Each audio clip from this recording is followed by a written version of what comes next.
नमस्कार, जय श्री कृष्ण, जय सिया राम। आज हम आ गए हैं गीता के दूसरे अध्याय के 58वें श्लोक पर, जिसमें भगवान कृष्ण एक स्थित प्रज्ञ मनुष्य के विशेष लक्षण बताते हैं। ये श्लोक बहुत महत्वपूर्ण है, तो आप पूरी वीडियो ज़रूर देखिएगा। इसमें कहते हैं भगवान, यदा संघर्ते चायम कूर्मो अंगानिव सर्वशः इंद्रियाणि इंद्रियर्थेभ्यः तस्य प्रज्ञा प्रतिष्ठिता। यहाँ पर जिस प्रकार कछुआ अपने अंगों को संकुचित करके खोल के भीतर कर लेता है, उसी तरह जो मनुष्य अपनी इंद्रियों को इंद्रियों विषयों से खींच लेता है, वह पूर्ण चेतना में दृढ़ता पूर्वक स्थित कहा जाता है।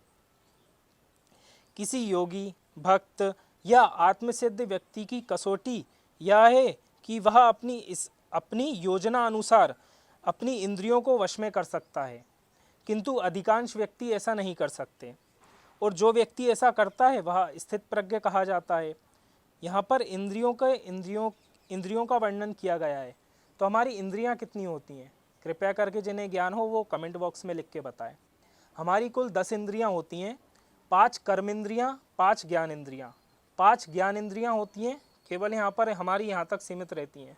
यहाँ से हमें ज्ञान होता है हर चीज़ का, तो वो 5 ज्ञान इंद्रियाँ हैं। 5 कर्म इंद्रियाँ जिनसे हम कर्म करते हैं। ज्ञान इंद्रियाँ कौन कौन सी हैं? प्रथम ज्ञान इंद्रिया नेत्र, हम देखते हैं क्या अच्छा है क्या बुरा है, इसका हमें ज्ञान होता है, तो ये हमारी प्रथम ज्ञान इंद्रिया है। द्वितीय नासिका, हम नासिका से श्वास लेते हैं, बदबू आ रही है, खुशबू आ रही है, ये हमें ज्ञान हो रहा है, तो ये हमारी द्वितीय ज्ञान इंद्रिया। तृतीय हमारे कान, हम क्या सुन रहे हैं, अच्छा सुन रहे हैं बुरा सुन रहे हैं, इसका हमें ज्ञान होता है, तो ये हमारी तृतीय ज्ञान इंद्रिया। हमारी जिह्वा, हम खाना खाते हैं तो स्वाद लेते हैं, कड़वा है, मीठा है, कैसा है, इसका हमें ज्ञान होता है, तो ये हमारी ज्ञान इंद्रियाँ हैं। त्वचा, ठंडी है, गर्मी है, बरसात है, इसका हमें ज्ञान हो रहा है, तो ये हमारी ज्ञान इंद्रिया में आती है त्वचा।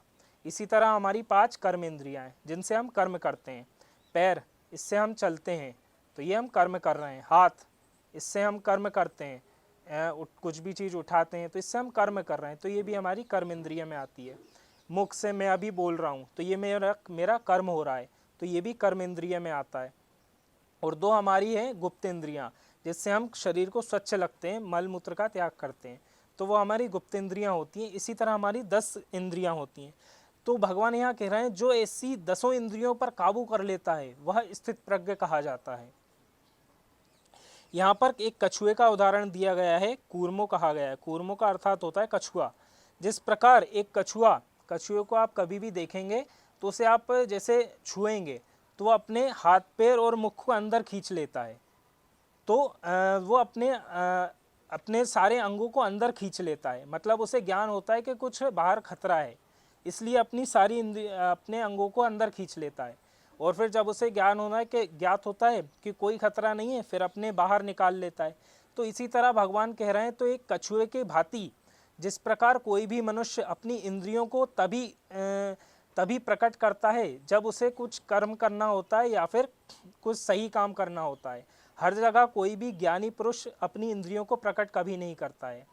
एक ज्ञानी मनुष्य तभी बोलेगा जब उसे पता होगा सही जगह बोलना है, तभी वो सुनेगा क्या उसे सुनना है क्या नहीं सुनना है, उसे ज्ञान होगा तभी वो सुनेगा, अन्यथा नहीं सुनेगा। तो इसी तरह जो अपनी सारी 10 इंद्रियों को तभी प्रकट करेगा जब उसे करना होगा, उसे ज्ञान होगा, तो वो व्यक्ति स्थित प्रज्ञ कहा जाता है। एक उदाहरण के लिए रामायण में 2 पात्र हैं जिनके नाम 10 से प्रारंभ होते हैं। एक दशरथ, महाराज दशरथ, जिनके यहाँ भगवान राम ने जन्म लिया, और एक दशानन, जिनकी मृत्यु हुई भगवान के हाथों। तो ये इनकी विशेषता 2 थी। दशरथ जिन्होंने अपनी 10 इंद्रियों को काबू में कर लिया था और तपस्या की थी, तब उनके यहाँ राम प्रकट हुए थे। तो इसी तरह जो व्यक्ति अपनी 10 इंद्रियों पर काबू कर लेता है, उनके यहाँ भगवान राम प्रकट हुआ करते हैं। और दशानन अर्थात रावण की केवल यह गलती थी कि वो अपनी 10 इंद्रियों पर काबू नहीं रख पाया था। वो इतनी अपनी इंद्रियों को खोल दिया था उसने कि कोई भी उसे ज्ञानी पुरुष दिखता था तो वो चाहता था कि उससे ज्ञानी बन जाए। कोई भी बलशाली दिखता था तो उससे बलशाली बन जाए। तो उसका अपनी इंद्रियों पर कोई काबू नहीं था। इसलिए आज भी आप देखते हैं कि थोड़े दिन पहले ही हमने उसको जलाया, तो हर साल इस तरह उसको जलाया जाता है। तो जब जो भी अपनी 10 इंद्रियों पर काबू कर लेता है, उसके यहाँ राम प्रकट हुआ करते हैं, जैसे दशरथ महाराज दशरथ। तो हमारे जीवन में इन 10 इंद्रियों का बहुत बड़ा महत्व है। तो इन पर आगे और भी बात हो सकती है, अगली वीडियो इन पर और भी अच्छे से मैं बनाऊंगा। तो ये था हमारा दूसरे अध्याय का 58वां श्लोक। आशा करता हूँ आपको वीडियो अच्छी लगी होगी। मिलते हैं किसी अन्य श्लोक के साथ। नमस्कार।